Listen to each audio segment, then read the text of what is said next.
Hi, Nicole. It's so nice to have you on the Thank you. show. How are you doing today? Okay. We just went for a walk Yeah. before it gets too hot. Beautiful, beautiful. Okay, Nicole, I am so excited to have you on the show for diverse reasons. All right. And firstly, I strictly believe that knowledge is the solution to what's problem.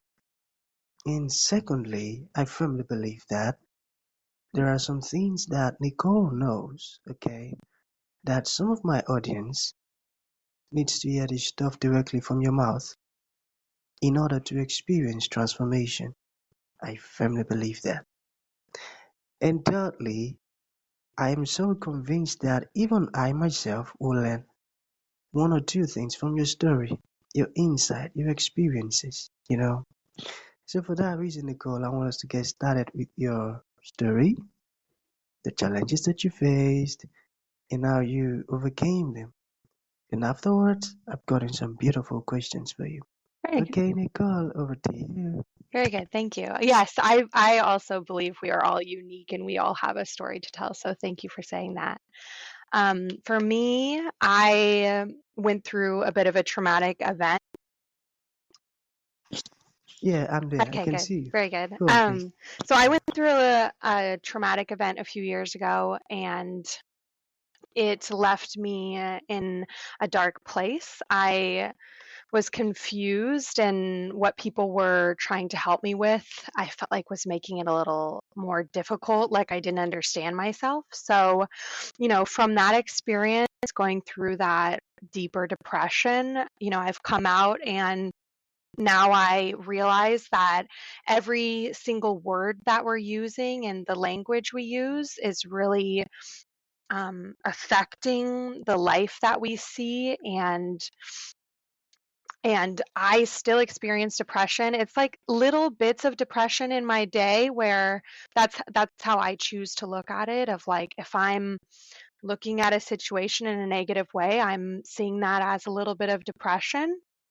So from that place before, I've been able to come up with a good support system that helps me catch it more quickly and not sit in an uncomfortable place.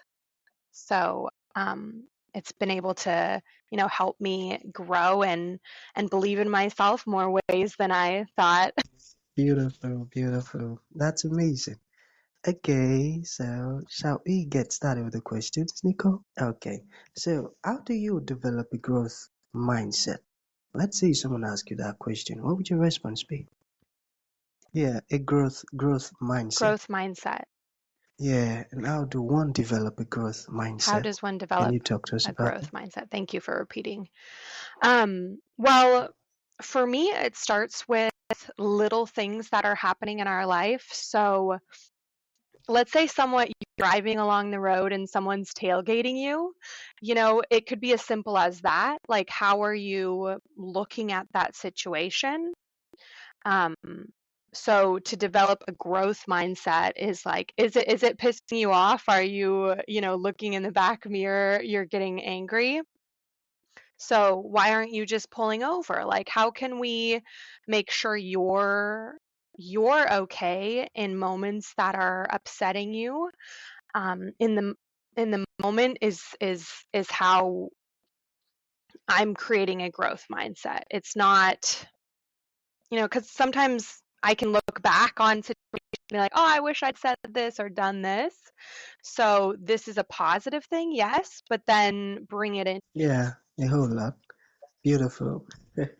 Okay, you mentioned positive. All right, so what are some common challenges that people face when adopting a more positive mindset? You got that? Well, I do think we are all unique.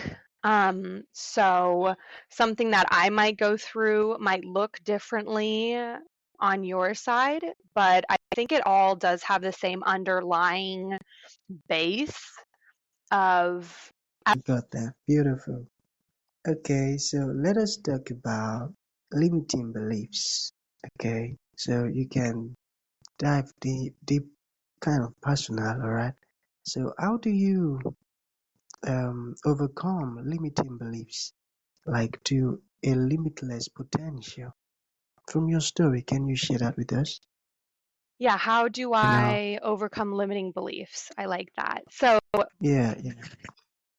yeah, I think it's about believing in abundance mindset, focusing on abundance versus limitations, because if you can tap into abundance, then it's not so much worrying that we don't have what we want. It's more about being comfortable in this moment.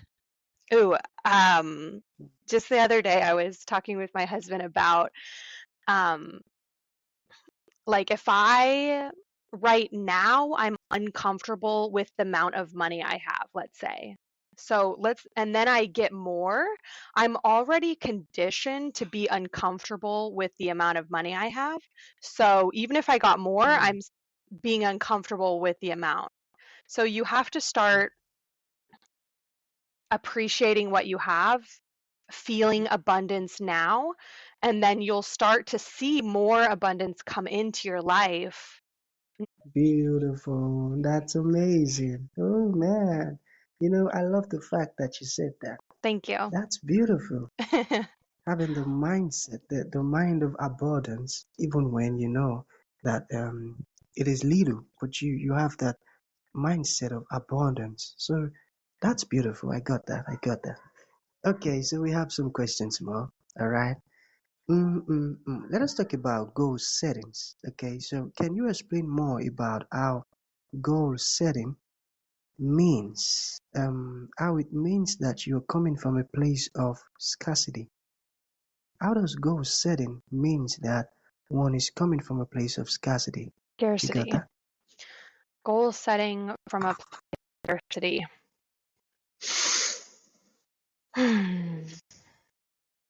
Well, if you're in a place of scarcity, you probably, and which by the way, I have absolutely, I absolutely feel this way. So, um, I think it's way more common than skit.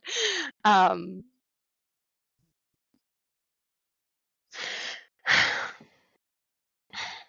so goal setting in a place of scarcity.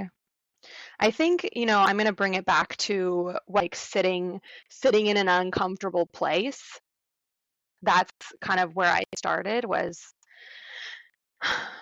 the longer we sit in our uncomfortable chair, our as sitting in your shitty diaper, the longer we sit in this uncomfortable place, Yeah. that's the scarcity. So if we can find a way to get out of that uncomfortable place more quickly, that's when you're going to be able to start goal setting. Because when you're sitting in this uncomfortable place, you're focused on the uncomfortable, you know? You have to Yeah. get into the abundance mindset to even Yeah, yeah, yeah. I get that. I get that. Okay, we have two more to go. Okay, let's say I've got someone who is currently depressed. You know, what can I do to help them? Oh, thank you. I love that question because I have a support group that happens every week. So, support is so helpful for someone who's going through depression. So, that is a very kind question. Thank you for asking. Because sometimes people looking back on my past life, I didn't know who to talk to, and you know sometimes that's the case. Like you don't have anyone who's just listening to your story, just listening and being there. Can I do anything for you? um, that's my friend group. If my friend is telling me she's having a hard And then I'm like, can I do anything for you? Let me, I just want you to know I'm here. Like if she can't talk to me at the moment, I'll send her a little video of my face, or um, asking, can I do anything for you? Because sometimes we want to jump to like, oh, here, do this, giving advice, like, um, oh, all you need to do is go for a walk. Get outside. What are you doing? But I didn't want to see anybody. I wanted to sit in my room and not be in the world, which I've come to realize that, we can have ups and downs, ebbs and flows like the ocean, sometimes it's really rough, sometimes it's more calm. And if you relate that with depression, it's like sometimes it's okay to be depressed. Now when I see depression coming, I'm curious about it. I'm like, why am I Nicole, why are you being so hard on yourself right now? That's a form of depression, So acknowledge with you. That was a great answer. I love that. Thank you for asking Okay, it. so yeah, thank you, Tim. So, in your opinion, okay, what are some practices that people can incorporate into their daily lives that will foster a more positive and resilient mindset? Long question. Do you Nice. get that? Yes. What can people do on a daily basis? Well, Yeah. yes, I love this question too because it's about the language we're using. What are the words you're using? It's just as simple as that. It can be as simple as that. And it can start with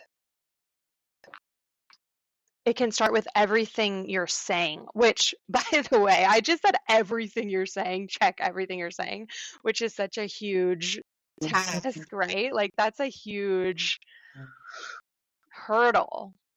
But am I calling it a huge hurdle? What am I picturing? Am I picturing like having to climb a big boulder and it's impossible, it feels impossible?